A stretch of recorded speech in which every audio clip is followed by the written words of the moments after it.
Assalamualaikum dan salam sejahtera.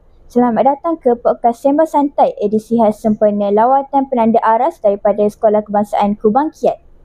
Saya Nur Airi Syairah, hos anda pada hari ini, bertemakan dari Kubang Kiat ke Merbau, berjejak inspirasi TVPSS. Kita akan berbual santai tentang pengalaman dan inspirasi di sebalik lawatan ini. Hari ini kita bertuah kerana bersama saya sekarang ini ialah tetamu istimewa dari SK Kubang Kiat, iaitu Penolak Kanan Hal Ehwal Murid, Cikgu Ismawani. Apa khabar Cikgu? Baik, terima kasih. Terima kasih Cikgu. Kami juga sangat berbesar hati menerima kunjungan daripada SK Kubang Kiat. Baiklah, untuk soalan pertama, apa perasaan Cikgu bila datang ke SK Merbau untuk membuat lawatan penanda aras? Okey, terima kasih Adik Syahira. Okey, perasaan Cikgu dapat membuat lawatan ke SK Merbau ni berasa sangat beruntung lah, kerana dapat buat lawatan ni ke sekolah yang boleh dikatakan cemerlang lah. Dan Cikgu berbesar hati untuk berkunjung ke sini. Okey, terima kasih Cikgu. Terima kasih atas perkongsian itu. Kami pun berasa sangat bersemangat apabila mendengar pandangan positif daripada Cikgu. Okey, soalan kedua pula, kenapa TVPS Al-Farabi dipilih untuk membuat lawatan penanda aras? Okey, salah satunya PSS Al-Farabi ni sama pula nama kita. SK Kubang Kiat pun Al-Farabi juga.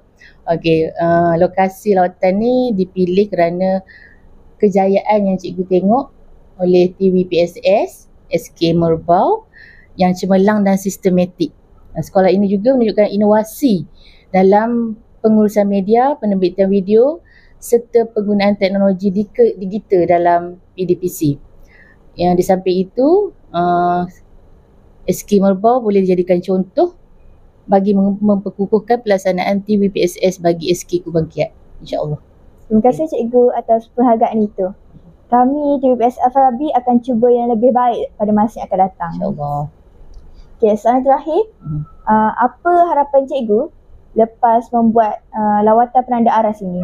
Okey, harapan Cikgu besar sangatlah harapan Cikgu. Lawatan penanda aras ni agar pengetahuan dan idea yang diperoleh kat sini untuk anak-anak SK Kubang Kiat dapat diaplikasikan nanti di sekolah kita, khususnya untuk memperkukuhkan lagi TVPSS SK Kubang Kiat anak-anak. Jadi ini sebagai penanda aras untuk kamu. Kita akan mulakan tahun depan, insya-Allah. Kita akan bergerak TVPSS bersama dengan Cikgu Nur Hayati, dan harapan Cikgu TVPSS kita tahun depan SK Kubang Kiat akan cemerlang. Itu saja. Okay, terima kasih atas perkongsian yang sangat bermakna. Kami di SK Merbau juga berharap agar hubungan di antara Sekolah Kebangsaan Merbau dan Sekolah Kebangsaan Kubang Kiat akan terus kukuhlah dalam dan memberi inspirasi dalam dunia penyiaran TVPSS. Okay, sekian sahaja podcast Sembang Santai kami pada hari ini yang bertajuk Dari Kubang Kiat ke Merbau, Berjejak Inspirasi TVPSS. Terima kasih juga kepada Cikgu Ismawani dan seluruh warga SK Kubang Kiat atas kunjungan yang sangat inspirasi lah. Saya Nur Airi Syairah, hos anda pada hari ini. Terima kasih kerana bersama dengan saya. Jumpa lagi pada edisi yang akan datang. Assalamualaikum.